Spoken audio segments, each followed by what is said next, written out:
buenas tardes.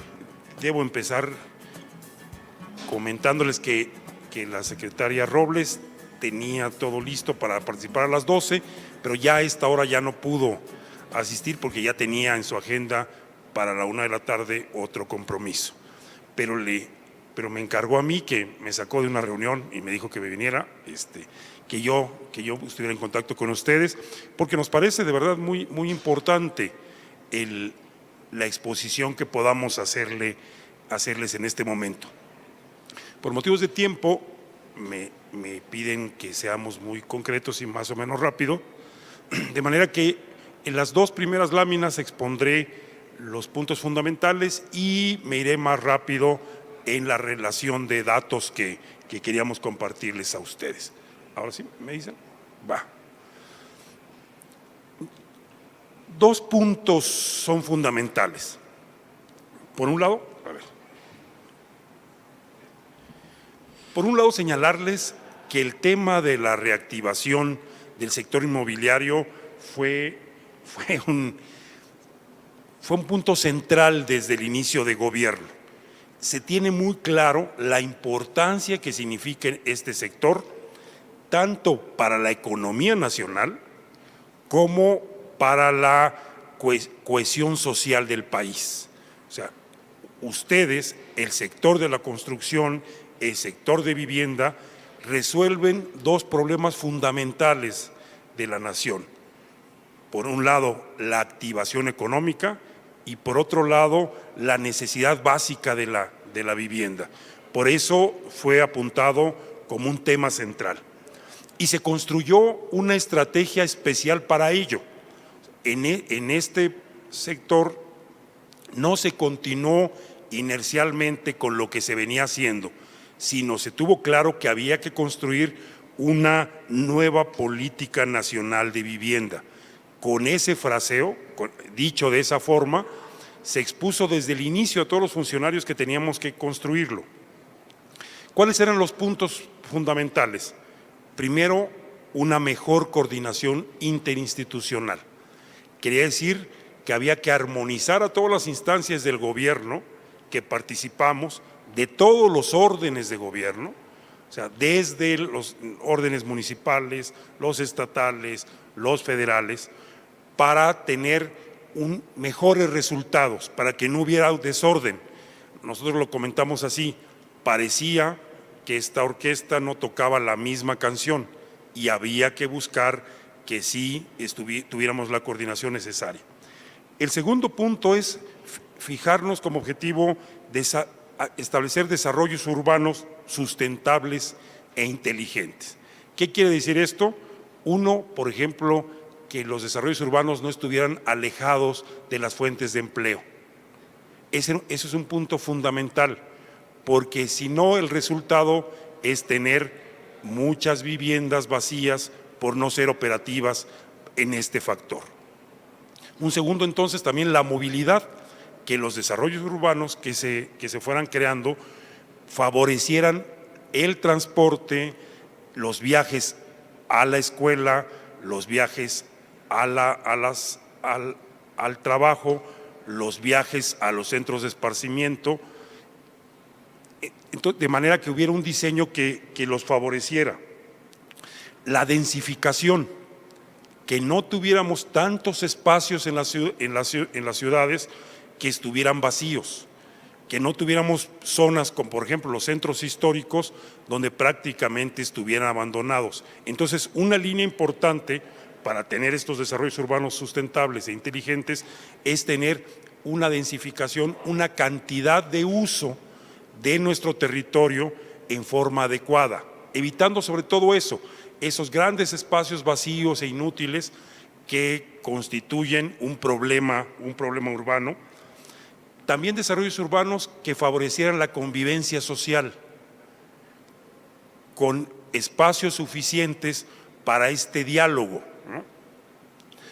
Lo que hemos visto muy claramente, que de la convivencia entre los vecinos surge algo muy importante, que es la capacidad de las comunidades para resolver problemas comunes, para juntarse y resolver problemas comunes.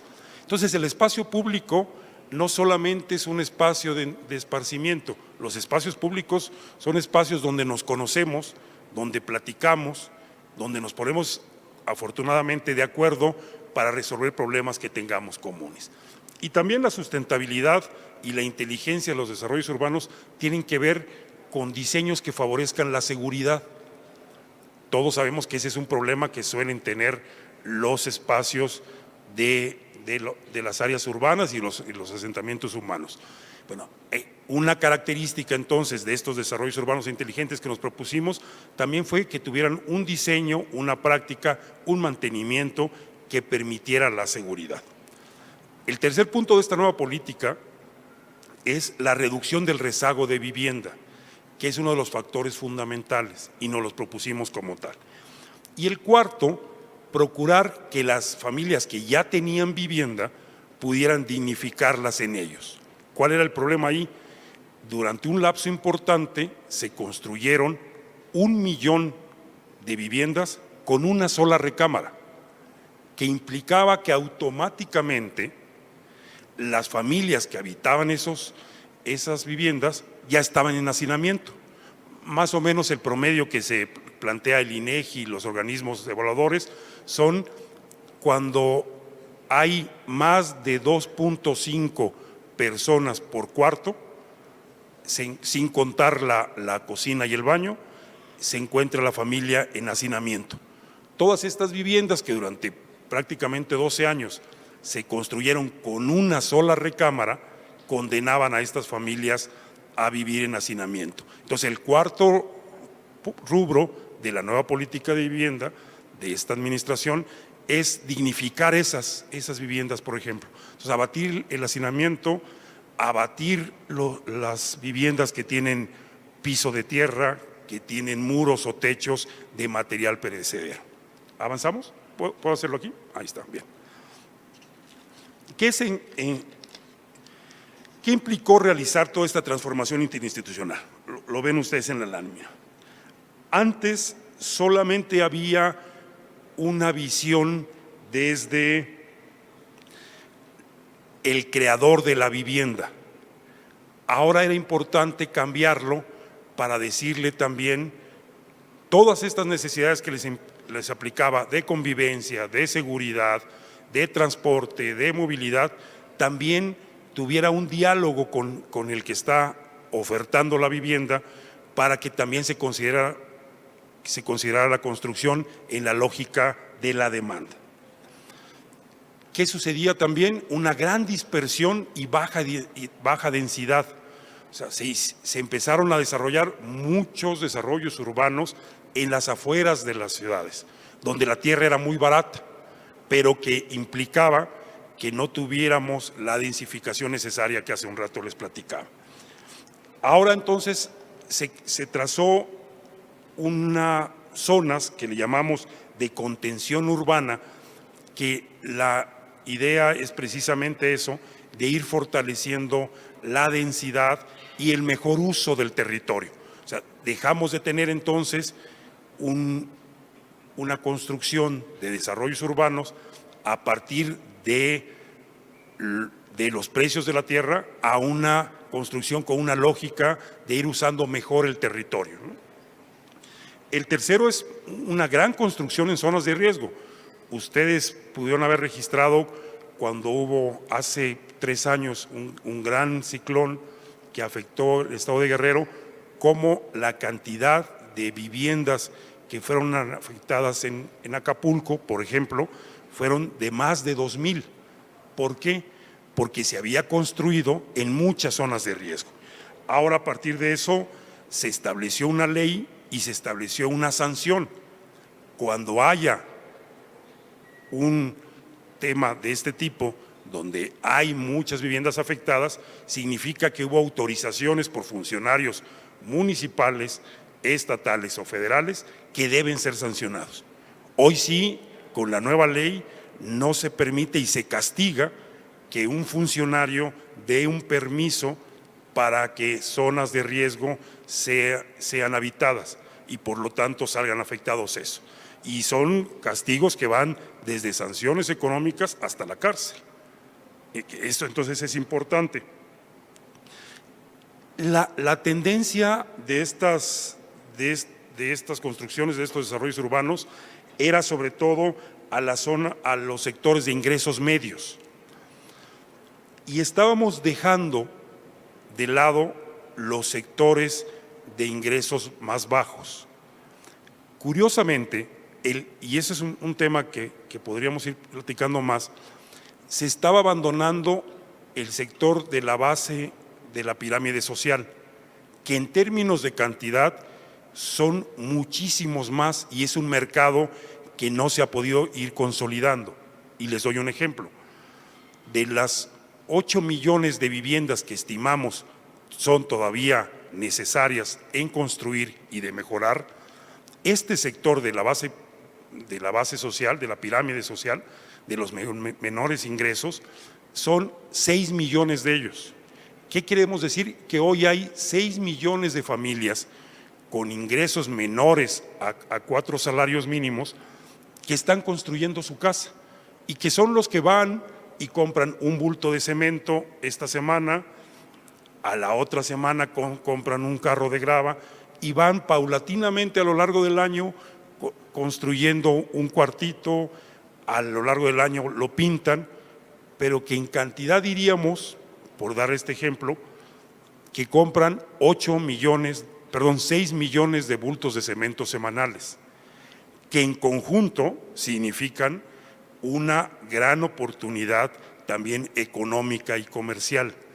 Hacia allá hemos intentado también orientar la demanda y la oferta para poder trabajarla. Y el último punto que les señalaba, esta construcción de una gran cantidad de viviendas con una sola habitación, una sola recámara. ¿La siguiente? Bien.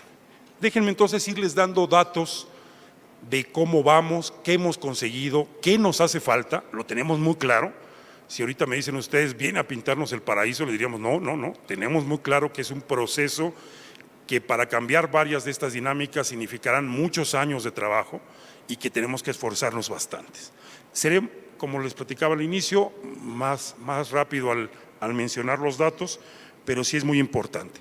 El primero de ellos es, encontramos este sector de la construcción de la vivienda con un decrecimiento del 6%. O sea, el sector disminuía año con año en un 6%. Hoy revertimos la tendencia negativa y estamos en un proceso del crecimiento a 2% anual.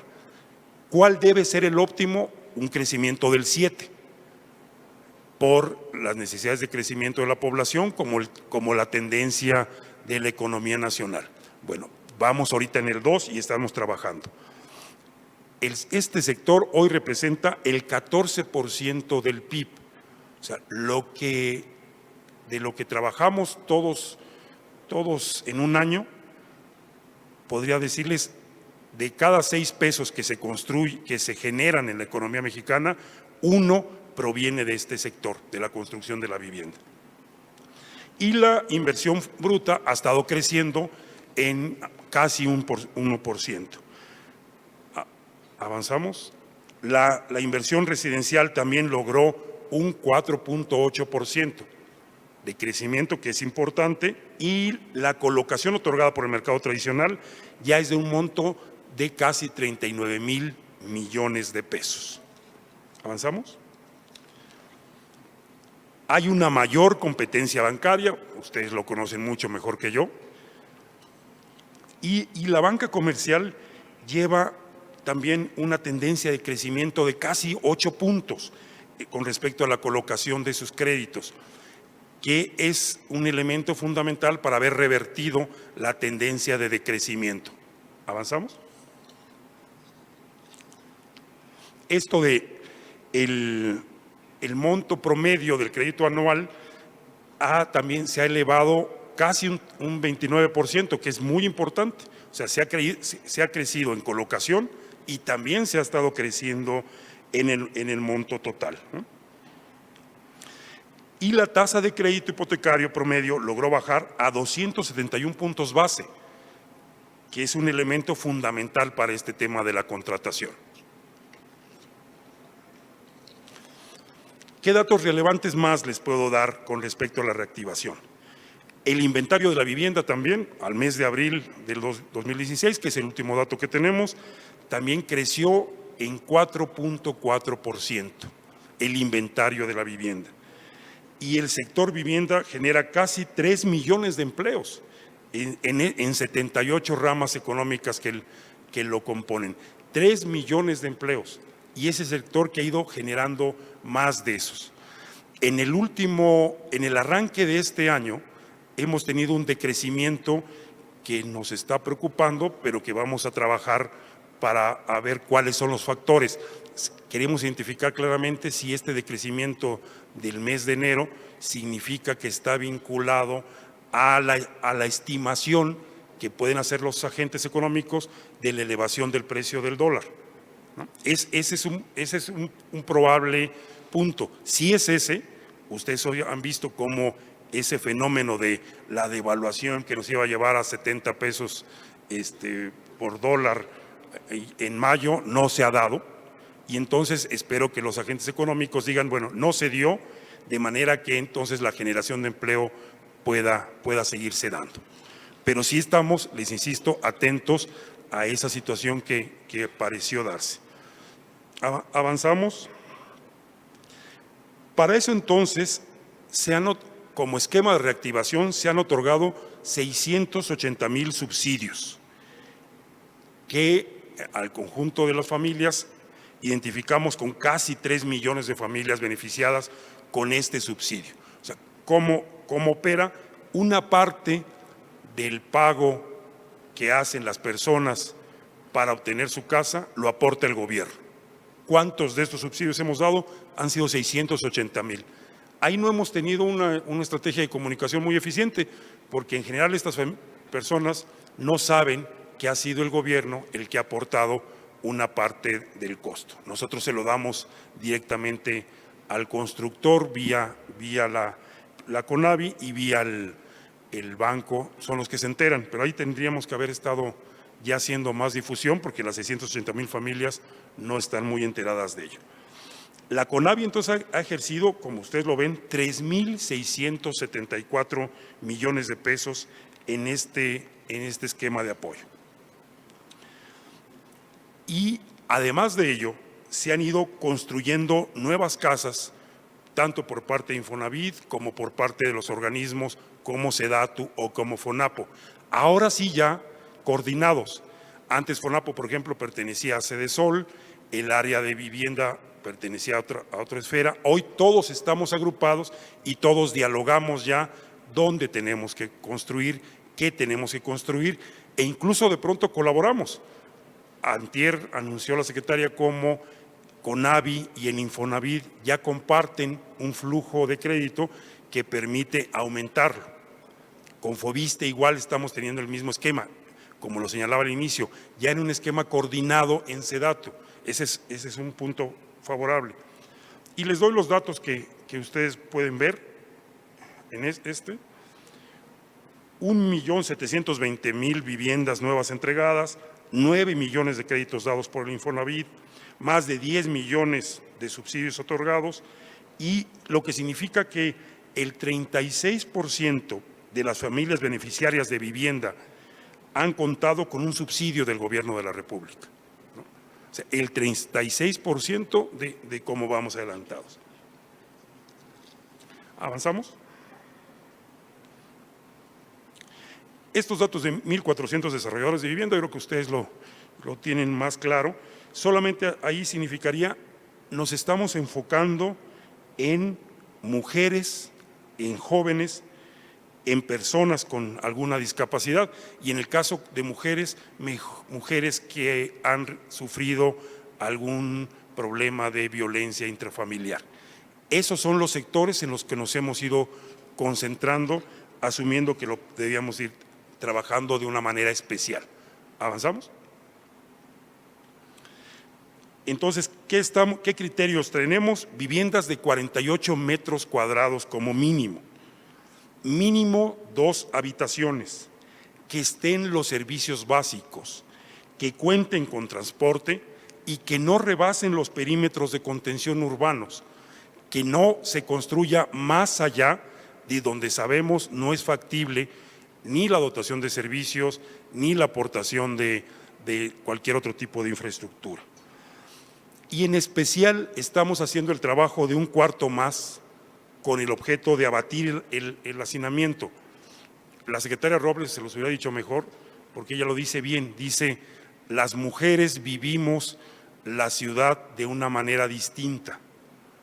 Dice, ella lo comenta y dice: traemos las zapatillas y con esas zapatillas también estamos empujando la carriola. Entonces necesitamos un conjunto de diseños distinto.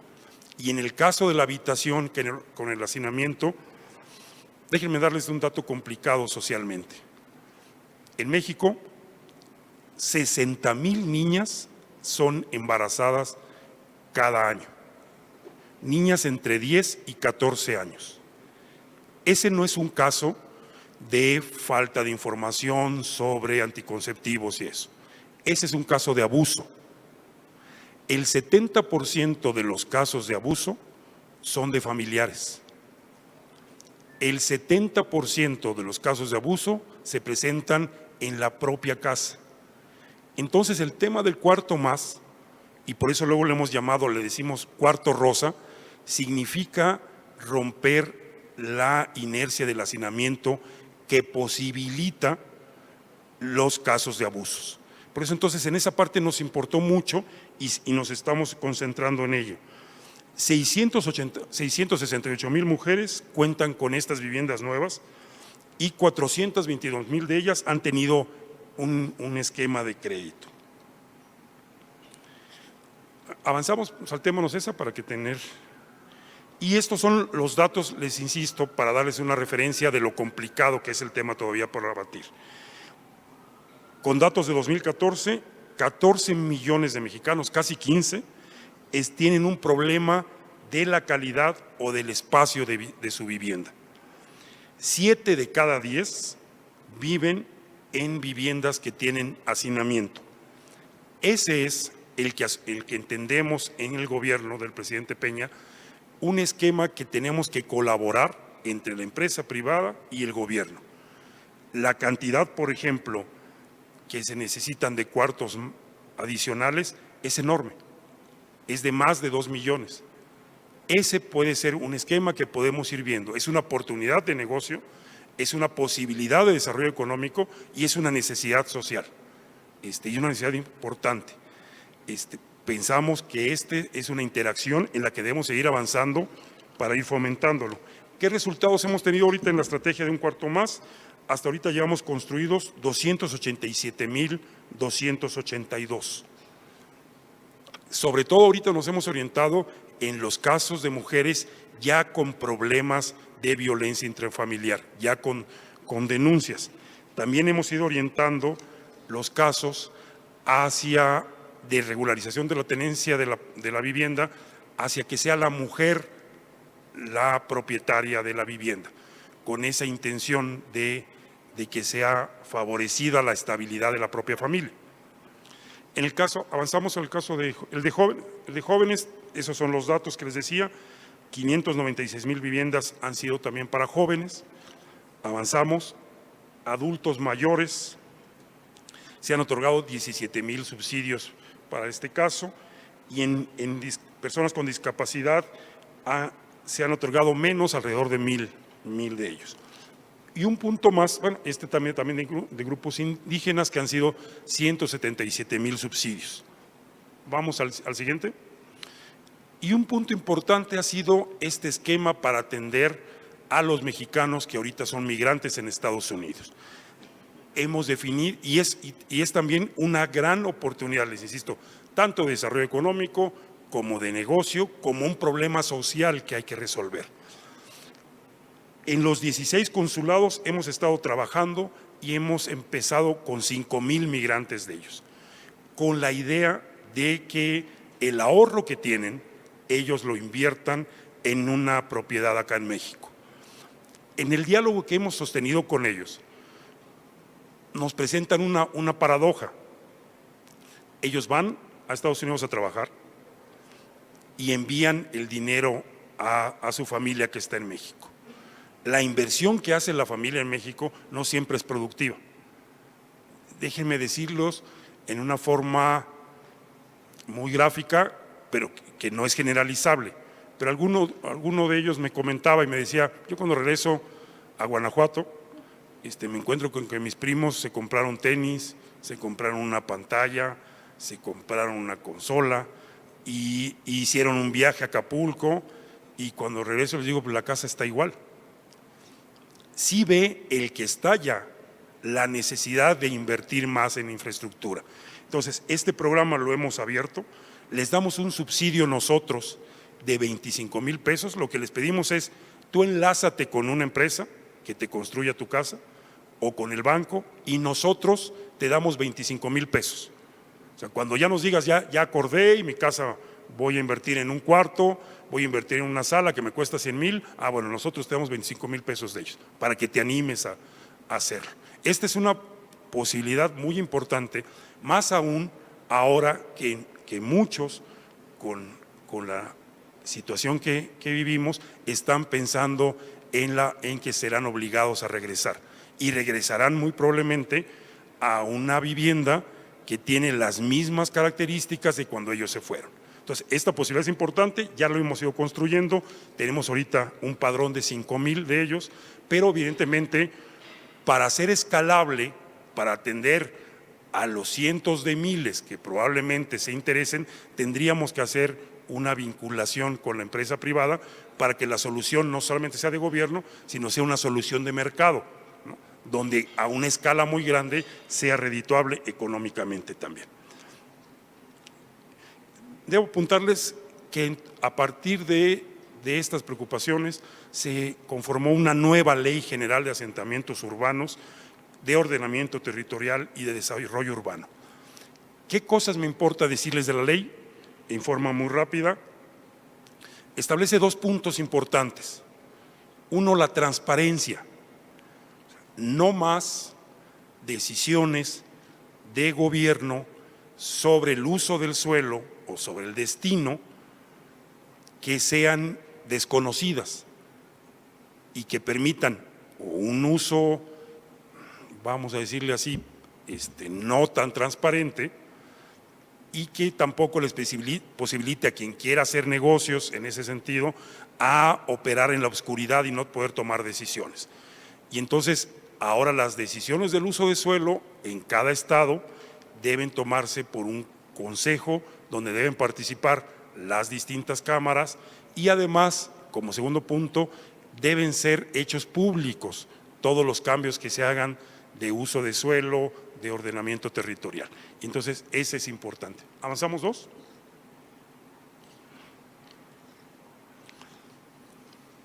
Y cierro comentándoles algunos datos del caso de la Ciudad de México. Ya sabemos, somos la 4ª ciudad más grande del mundo, ONU lo ha planteado así, casi el 8% de los mexicanos vivimos aquí en esta ciudad, pero además el número de viviendas, como lo ha estado reportando INEGI, ha ido creciendo. O sea, somos una zona todavía en crecimiento importante. Según el dato de 2015 del INEGI, que fue un conteo, somos 2,600,000 viviendas las que hay en la Ciudad de México. Entonces, no estamos hablando de un territorio que ya se estancó, que ya se quedó en su crecimiento en forma estable, sino es absolutamente dinámico. Y este es un dato estos 2 datos son interesantes. 3 de cada 5 viviendas no utilizan financiamiento. O sea, la mayor es la propia familia hace el emprendimiento y lo va haciendo solo.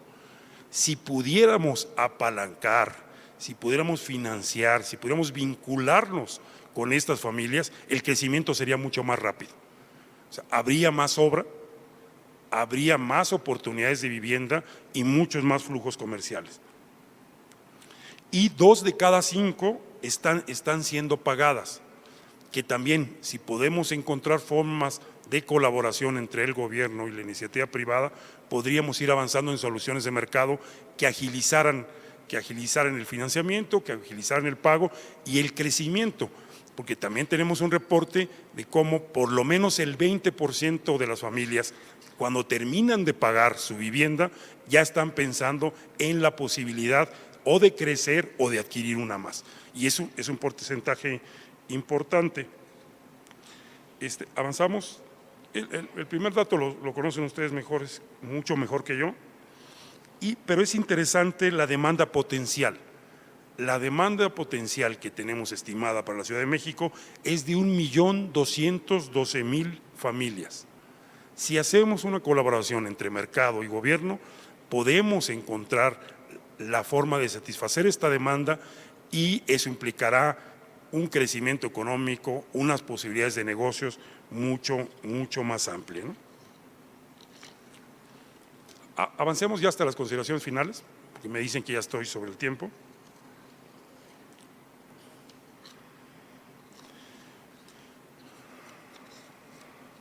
Las dos consideraciones son importantes para nosotros, porque nos importa mucho, en el caso de ustedes, darles certeza.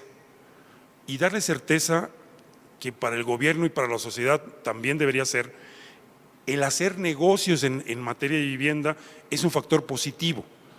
En México luego lo hacemos al revés. Decimos, es que fulano lo que quiere hacer es un negocio. Ah, no, pues está bien, porque generalmente generará empleos y demás. Y entonces ese es un punto importante de la nueva política de vivienda.